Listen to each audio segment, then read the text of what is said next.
Audio Jungle.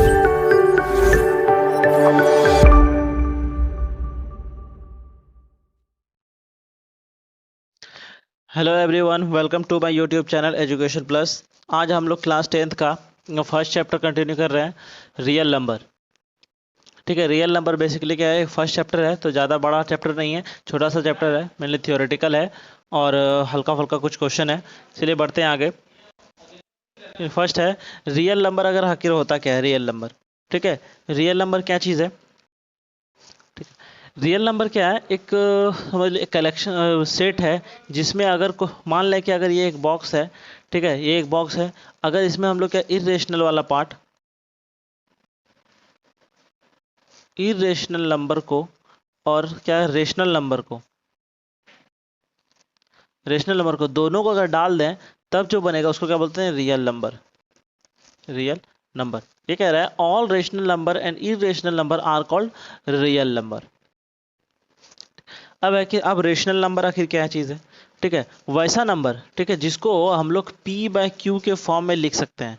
और q क्या हो गया, जीरो के बराबर नहीं होगा। q अगर जीरो के बराबर नहीं है और वो p बाय क्यू के फॉर्म में है तो उसको हम लोग क्या कहते हैं, उसको कहते हैं हम लोग रेशनल नंबर। छोटा छोटा हेडलाइन है, जल्दी जल्दी कंप्लीट करते हैं। अब अगर मान ले कि रहा अगर 3.4, मतलब डेसिमल एक्सपेंशन में रहा 3.426 ऐसे कुछ रहा।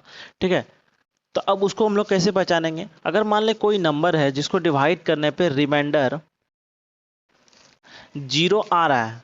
ठीक है, तो उसको हम लोग क्या बोलते हैं, टर्मिनेटिंग नंबर। ठीक है, उसको क्या बोलते हैं, टर्मिनेटिंग नंबर।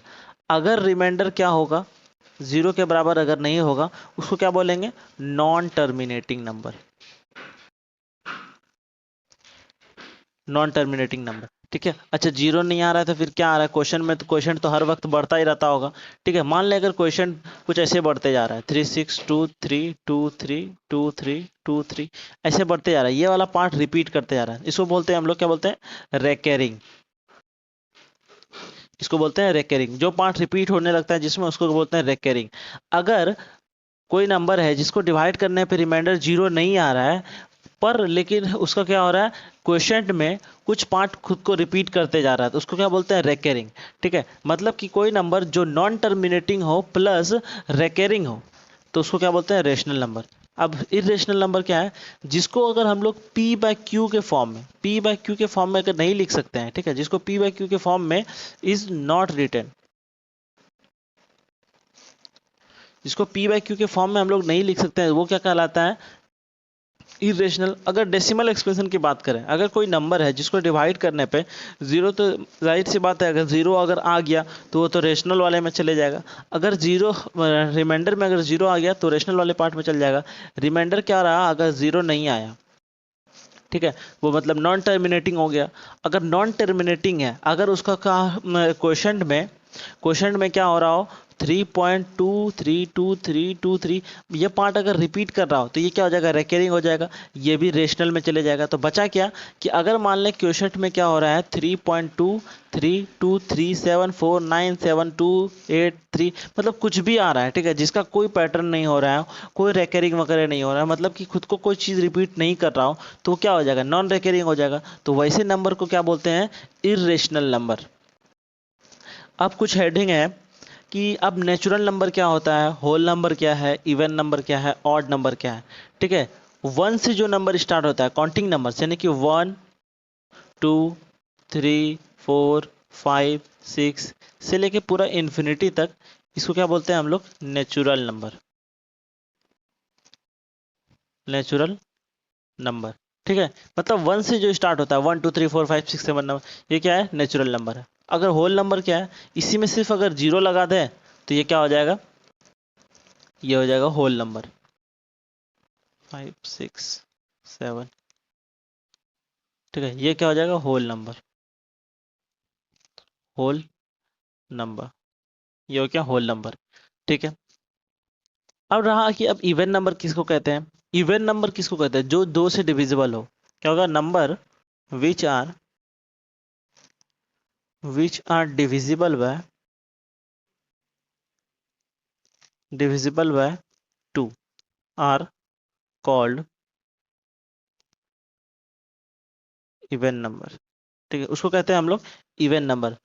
जो 2 से डिविजिबल हो उसको क्या बोलते हैं इवन नंबर। जो अगर डिविजिबल नहीं हो, ठीक है, number which are not divisible, not divisible by 2, उसको क्या बोलते हैं ऑड नंबर। उसको कहते हैं हम लोग ऑड नंबर। जो 2 से डिविजिबल हो उसको इवन नंबर, जो 2 से डिविजिबल नहीं हो उसको क्या बोलते हैं ऑड नंबर। ठीक है, अब कुछ नोट पॉइंट है कि जितना भी नेचुरल नंबर है, ठीक है, नेचुरल नंबर कहाँ से स्टार्ट होता है 1 से, 1 2 3। जितना भी नेचुरल नंबर है वो क्या होल नंबर है। मतलब होल नंबर कहाँ से स्टार्ट होता है 0 1 2 3 4 5 6 इन्फिनिटी। मतलब इधर वाला पार्ट तो कॉमन ही है और यही वाला पार्ट नेचुरल है। मतलब जितना भी नेचुरल नंबर है वो सब क्या है, एक होल नंबर है। ठीक है, फर्स्ट क्लियर। सेकंड है ऑल होल नंबर और इंटीजर। जितना भी होल नंबर है वो सब क्या है, इंटीजर। इंटीजर कहाँ से होता है, माइनस इन्फिनिटी से कहाँ तक, प्लस इन्फिनिटी तक। यानी कि -1 2 3 4 5 6, जैसे कि -4 -5 -4 -3, मतलब इधर इन्फिनिटी तक, -2 -1 0 1 2 इन्फिनिटी तक। तो ये क्या एक पूरा इंटीजर है, ये पॉजिटिव इंटीजर, ये नेगेटिव इंटीजर। तो नेचुरल नंबर कहाँ से स्टार्ट होता है 1 से, नहीं सॉरी होल नंबर कह रहा है, यहाँ पर होल नंबर कह रहा है। होल नंबर कहाँ से स्टार्ट होता है 0 से। तो ये भी क्या है, एक इंटीजर का पार्ट है। तो मतलब है कि all whole number are call integer. All integer, जितना भी ये सब इंटीजर है वो सब क्या है, रेशनल नंबर है। किसी सबके नीचे कुछ नहीं है तो 1 है, सब पी बाय क्यू के फॉर्म में। तो सब क्या है, एक रेशनल नंबर है। ऑल रेशनल और रियल नंबर, जितना भी रेशनल नंबर है वो सब क्या है, रियल नंबर। ठीक है, जितना भी रेशनल नंबर है वो क्या है, रियल नंबर। ठीक है, ठीक है। अब रहा क्या, प्राइम नंबर किसको कहते हैं। ठीक है, प्राइम नंबर आखिर होता क्या चीज़ है। प्राइम नंबर किसको कहते हैं, प्राइम नंबर वैसा नंबर होता है जिसका क्या हो, सिर्फ 2 फैक्टर हो। ठीक है, जिसका क्या हो, ओनली 2 फैक्टर,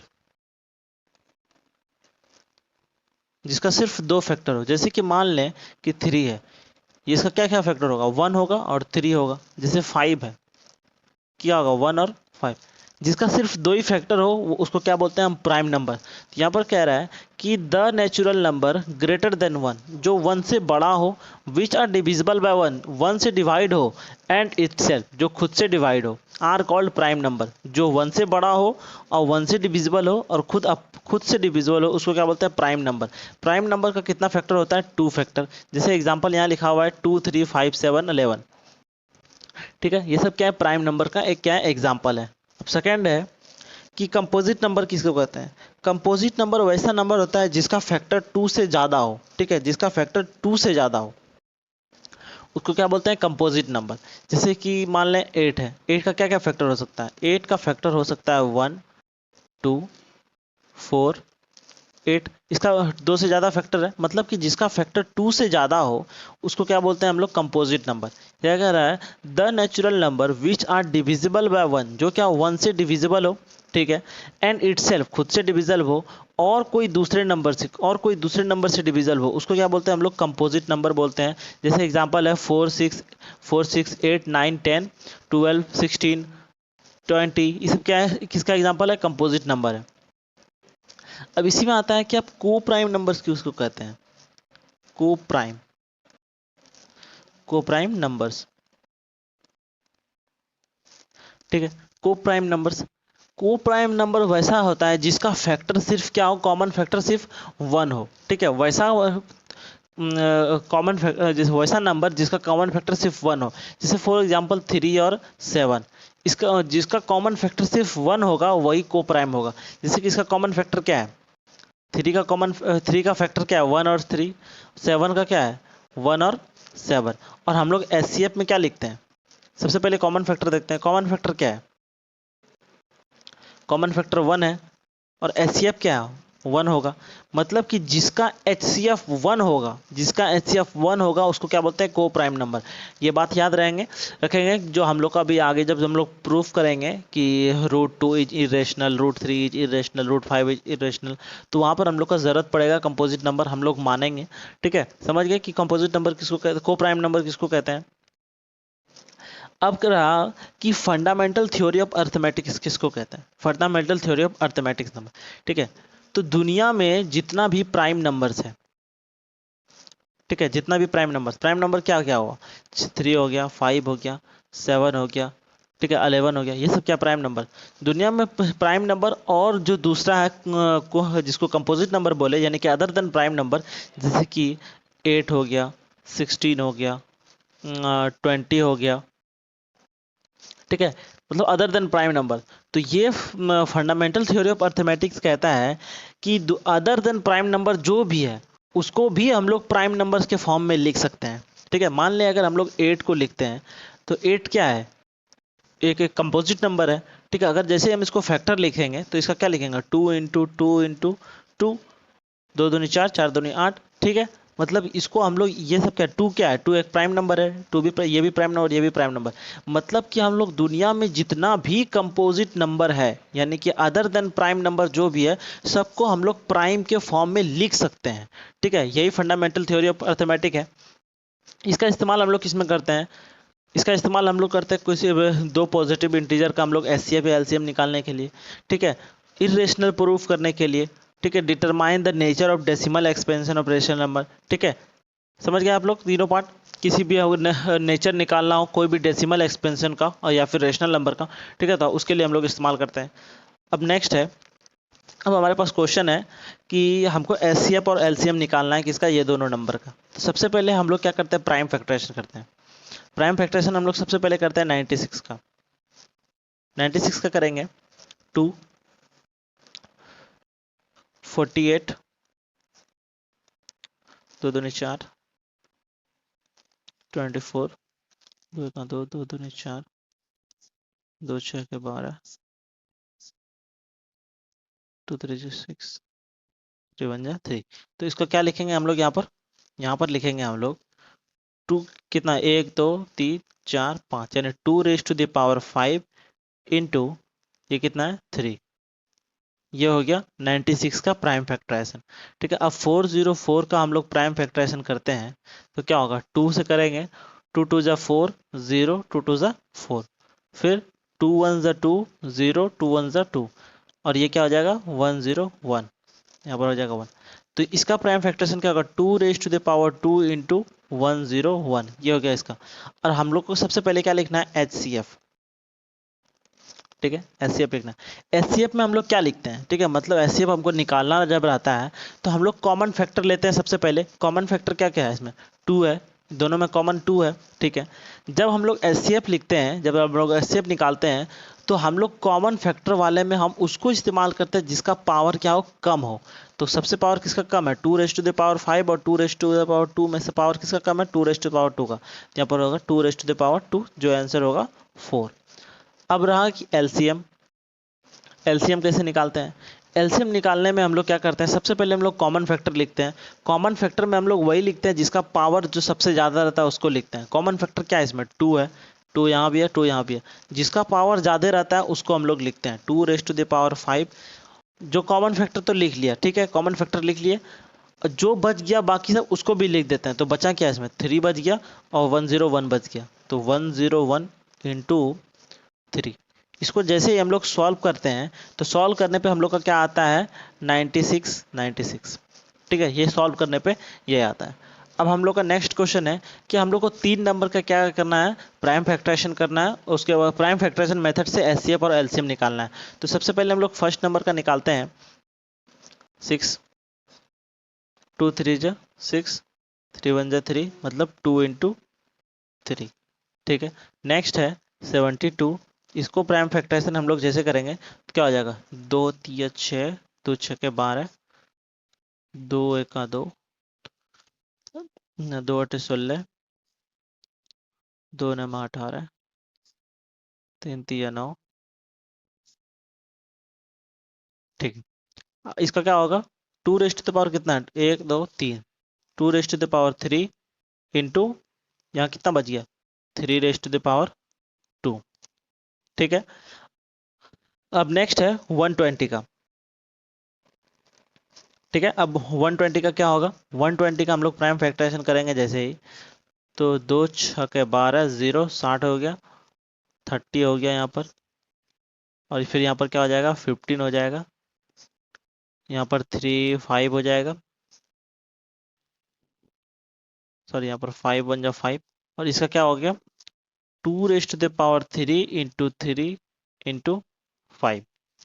ठीक है, ये हो गया। जब हम लोग को एचसीएफ निकालना रहेगा तो एचसीएफ में हम लोग क्या करते थे, कॉमन फैक्टर लेते थे, लेकिन जिसका पावर क्या हो सबसे कम। कॉमन फैक्टर क्या है, यहाँ भी 2, यहाँ भी 2, यहाँ भी 2, यानी कि कॉमन फैक्टर 2 है, लेकिन सबसे पावर कम किसका है 1। 2 raised to the power, यहाँ पर 1 है पावर, यहाँ भी पावर 1 है, कुछ नहीं है तो 1 है, तो ये हो गया 2। और क्या कॉमन 3 सब में है, क्या 3 3 3 सब में 3 है, तो ये हो गया 3। 5 सब में है, सब में नहीं है, तो मतलब इसका एचसीएफ क्या हो गया 6। अब एलसीएम क्या होगा, ठीक है। सबसे पहले हम लोग क्या करते हैं, कॉमन फैक्टर लिखते हैं जिसका पावर हाईएस्ट रहता है। ठीक है, सबसे पावर हाईएस्ट किसका है, देखो यहाँ 2 2 2, लेकिन पावर सबसे ज़्यादा हाईएस्ट क्या है 3 का, मतलब 2 raised to the power 3 का, तो मतलब 2 raised to the power 3 हो गया। और 3 में 3 वाला देखते हैं, सब में 3 है क्या 3 3 3, सब में 3 है, लेकिन पावर क्या है 2। 3 raised to the power 2 into, अब जो बच गया उसको भी लिख देते हैं, बचा क्या ये 5 वाला बच गया, क्योंकि ये इसका कोई कॉमन नहीं था, तो 5। इसको जैसे हम लोग सॉल्व करेंगे 360 हम लोग का आता है। ठीक है, ये हो गया। अब हम लोग नेक्स्ट क्वेश्चन देखते हैं जो सबसे ज़्यादा इंपॉर्टेंट है इस पूरे चैप्टर में, एग्जाम में खास करके ये क्वेश्चन पूछा जाता है। तो सबसे पहले है कि प्रूफ ऑफ रेशनल करना है, इरेशनल करना है, किसको √2 को हम लोग को क्या करना है, इरेशनल प्रूफ करना है। ठीक है, तो हम लोग इसको सबसे पहले हम लोग कंट्राडिक्शन मेथड से इसको सॉल्व करेंगे। पहले हम लोग मानेंगे इसमें कि कोई एक नंबर है, ठीक है, जिसको हम लोग रेशनल मान लेते हैं। ठीक है, फिर उसको हम लोग उसके हिसाब से सॉल्व करेंगे, और नंबर जो होगा वो हम लोग का को प्राइम होगा। और को प्राइम क्या होता है, को प्राइम वैसा नंबर होता है जिसका कॉमन फैक्टर सिर्फ क्या हो 1 होगा। ठीक है, या मतलब एचसीएफ क्या होगा 1 होगा। ठीक है, एचसीएफ 1 होगा। ठीक है, और हम लोग उसी हिसाब से काम करेंगे और देखते हैं कि क्या आता है। उसके पहले एक थ्योरम हम लोग जान लेते हैं, मतलब कि अगर कोई नंबर है, ठीक है, किसी नंबर का अगर स्क्वायर है जो डिविजिबल है किसी नंबर से,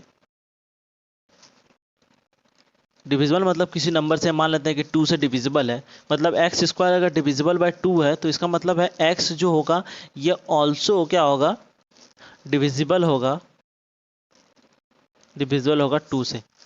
ये एक थ्योरम है। ठीक है, मतलब अगर किसी नंबर का अगर स्क्वायर को अगर डिवाइड करते हैं किसी नंबर से, तो उसका जो सिर्फ नंबर वाला पार्ट होगा, ठीक, वो ऑल्सो डिविजिबल होगा उस नंबर से। ठीक है, यानी कि 2 से, जिसके यहाँ पर एग्जांपल हम लोग लिए हैं कि एक्स स्क्वायर हम लोग किए, एक्स स्क्वायर किए, मतलब एक्स स्क्वायर का डिविजिबल है 2 से, तो एक्स जो होगा वो ऑल्सो डिविजिबल होगा 2 से। इसका हम लोग इस्तेमाल करेंगे और इसी के हिसाब से हम लोग सॉल्व करेंगे। ठीक है, ठीक है, सबसे पहले हम लोग मानते हैं solution let √2 is a rational number. सबसे पहले हम लोग क्या किए, √2 को एक रेशनल नंबर मान लिए। जैसे ही हम √2 को रेशनल नंबर माने, तो √2 इज इक्वल टू क्या हो जाएगा P/Q, क्योंकि किसी भी नंबर को हम लोग P/Q के फॉर्म में रिप्रेजेंट कर सकते हैं, जिसमें कि P एंड Q आर को प्राइम नंबर, जिसमें कि P और Q क्या है, एक को प्राइम नंबर है। ठीक है, P और Q क्या है, को प्राइम नंबर, और को प्राइम का क्या होता है कॉमन फैक्टर 1 बोले, या फिर बोले तो जिसका एचसीएफ क्या होता है 1 होता है। ठीक है, अब इसको आगे सॉल्व करते हैं, Q is equal to P। ठीक है, अब हम लोग क्या करते हैं, स्क्वायरिंग करते हैं दोनों साइड बाय, यहाँ पर स्क्वायरिंग करेंगे तो क्या हो जाएगा 2Q² is equal to P²। ठीक है, यहाँ पर क्या किया बाय स्क्वायरिंग, स्क्वायरिंग हम लोग क्या किया इसको स्क्वायर कर दिए, तो ये हो गया। अब यहाँ पर हम लोग वही यूज़ करेंगे जो, मतलब कि कोई नंबर का अगर स्क्वायर है, वो अगर 2 से वो मल्टीपल है, ठीक है, 2 का अगर वो मल्टीपल है, तो मतलब है कि यहाँ पर देखो हम लिखते हैं पहले P² is divisible by 2। P² क्या है डिविजिबल किससे 2 से, तो P भी क्या होगा इज ऑल्सो डिविजिबल बाय 2। ठीक है, ये भी डिविजिबल है, इसको हम लोग फर्स्ट मान, सॉरी इसको पहले फर्स्ट मान लेते हैं, इसको फर्स्ट मानते हैं यहाँ पर, और इसको सेकेंड। ठीक है, अब यहाँ पर क्या करते हैं हम लोग, अब p को क्या करते हैं हम लोग, क्या मतलब कुछ मान लेते हैं, जैसे कि यहाँ पर जो हम लोग का नया बना, यहाँ पर क्या बना, यहाँ पर बना हम लोग का p, p ऑल्सो, यहाँ पर p ऑल्सो डिविजिबल बाय 2 है, तो p is equal to two C. यहाँ पर हम लोग p को क्या कर देते हैं, कुछ मान लेते हैं कि यहाँ पर जो टू जो है कोई c जो है कोई इंटीजर है, इज एनी इंटीजर। यहाँ पर c क्या है, कोई इंटीजर है। अब हम लोग क्या करते हैं, इस p के वैल्यू को हम लोग क्या करते हैं, इस फर्स्ट वाले इस वाले इक्वेशन में, कलर चेंज कर लेते हैं, ठीक है, इस वाले इक्वेशन में, इस वाले इक्वेशन में हम लोग क्या करते हैं, पुट करते हैं p का वैल्यू को, ठीक है। 2q² is equal to 2c का स्क्वायर। यहाँ देखो, हम लोग p को जैसे ही इस इक्वेशन में हम लोग जैसे ही पुट करते हैं, ठीक है, यानी कि p का वैल्यू को हम लोग इसमें पुट कर रहे हैं, तो यहाँ पर क्या हो जाएगा, c² हो जाएगा। तो हम वही लिखे हैं c², इसको सॉल्व करेंगे तो क्या हो जाएगा, 2q² is equal to 4c², ठीक है। इसको काटेंगे क्या हो जाएगा, 2q² इज इक्वल टू 2, ये तो 2, इसको गलती हो गई यहाँ पर, ठीक है। क्या हो जाएगा, q² is equal to 2c²। तो फिर यहाँ पर वही हुआ कि यहाँ पर क्या है, q² इज डिविजिबल बोलो या फिर मल्टीपल बोलो, इज डिविजिबल बाय 2, ठीक है। q² अगर डिविजिबल है 2 से, मतलब है कि q is also divisible by 2, यानी कि q भी क्या होगा, डिविजिबल होगा। और इसको क्या बोलते हैं हम लोग, क्या बोलते हैं, थर्ड बोल देते हैं, ठीक है। हम लोग देख रहे हैं कि इक्वेशन सेकेंड और इक्वेशन थर्ड से हम लोग ये समझ पा रहे हैं कि 2 जो है क्या कॉमन फैक्टर है, किसका है, इसको सॉरी इसको मिटा देते हैं, एक ही साथ लिख ही देते हैं,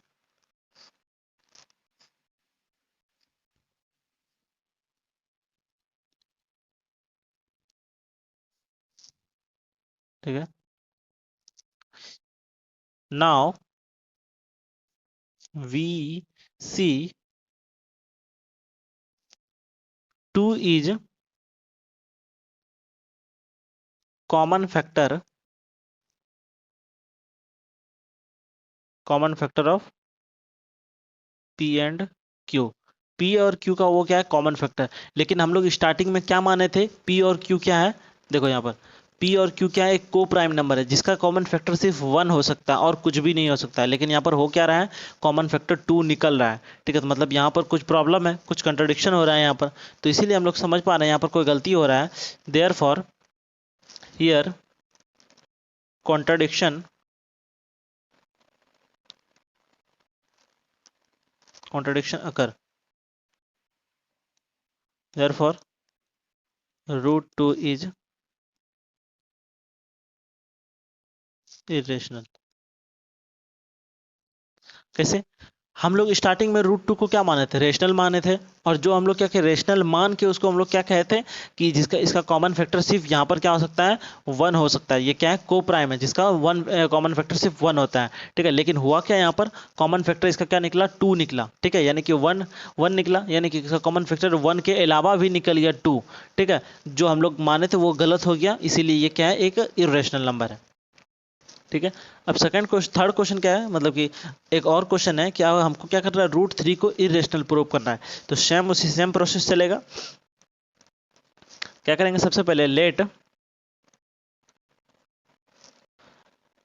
√3 इज ए रेशनल नंबर। √3 क्या है, एक रेशनल नंबर है। जब √3 रेशनल नंबर है तो √3 को हम लोग किस में लिख सकते हैं, p/q के फॉर्म में लिख सकते हैं, और जिसमें कि p एंड q क्या होगा, वो को प्राइम होगा, ठीक है। p और q क्या होगा, को प्राइम होगा। q is equal to p। अब क्या करें, squaring both side, squaring both side, ठीक है। स्क्वायरिंग बोथ साइड जैसे करेंगे तो यहाँ पर जाएगा 3q 3q square is equal to p square, ठीक है, 3q is equal to p square. तो यहाँ पर क्या हो गया, पी स्क्वायर मतलब क्या है, P square is divisible by 3, यानी कि पी स्क्वायर किससे डिविजिबल है, 3 से, देयरफॉर पी भी क्या होगा, इज ऑल्सो डिविजिबल बाय, ये क्या होगा, 3 से क्या होगा, ये डिविजिबल होगा, ठीक है। ये इक्वेशन फर्स्ट है और ये इक्वेशन क्या है, सेकंड है, ठीक है। उसी तरह अब हम लोग आगे बढ़ते हैं, इसको क्या मान लेते हैं हम लोग, 3q,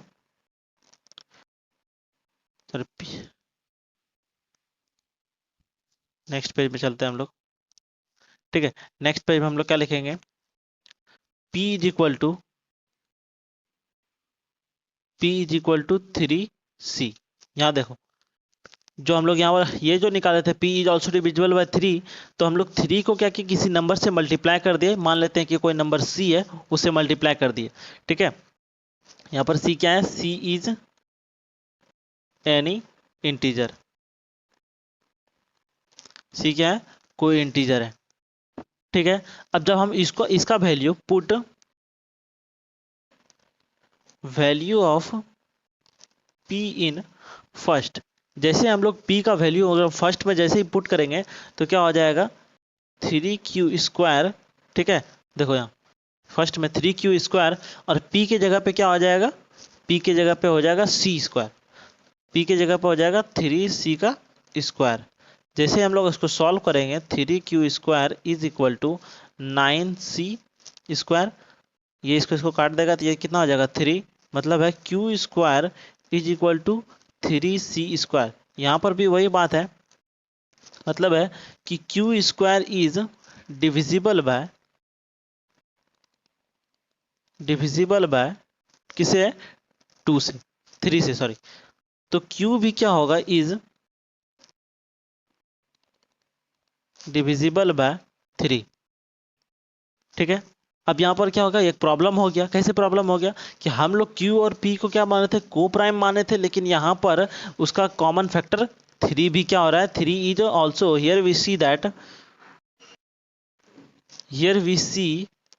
that 3 is common factor of किसका, p एंड q, p और q का यहाँ पर क्या होगा, ये 3 इसमें भी आया और 3 क्या है इसमें इधर यहाँ पर भी 3 आया था कॉमन और यहाँ पर भी 3 आया, मतलब कि 3 क्या है, कॉमन फैक्टर है। और लेकिन हम लोग माने थे कि इसका 3 हो नहीं सकता, कोई भी 1 के अलावा कोई भी इसका कॉमन फैक्टर नहीं हो सकता, लेकिन यहाँ पर ऐसा कुछ हुआ, तो हम लोग का जो माने थे, जो हम लोग एजम्पशन लिए थे, वो क्या हो गया, गलत हो गया, ठीक है। इसीलिए यहाँ पर ऐसा कुछ कंट्राडिक्शन हुआ, देयरफॉर √3 इज इरेशनल,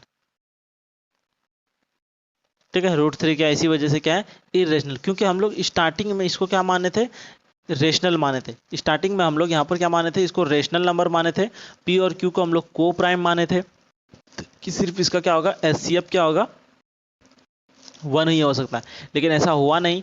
HCF 1 मतलब कि कॉमन फैक्टर 1 होना चाहिए, लेकिन कॉमन फैक्टर यहाँ पर क्या हो रहा है, 3 भी हो रहा है, ठीक है, 3 होना नहीं चाहिए, ठीक है। इसलिए हम लोग जो माने थे रेशनल के हिसाब से, जो माने थे उस हिसाब से गलत हो गया, मतलब ये रेशनल नहीं है। जब ये रेशनल नहीं है तो ये क्या है, इरेशनल है, ठीक है।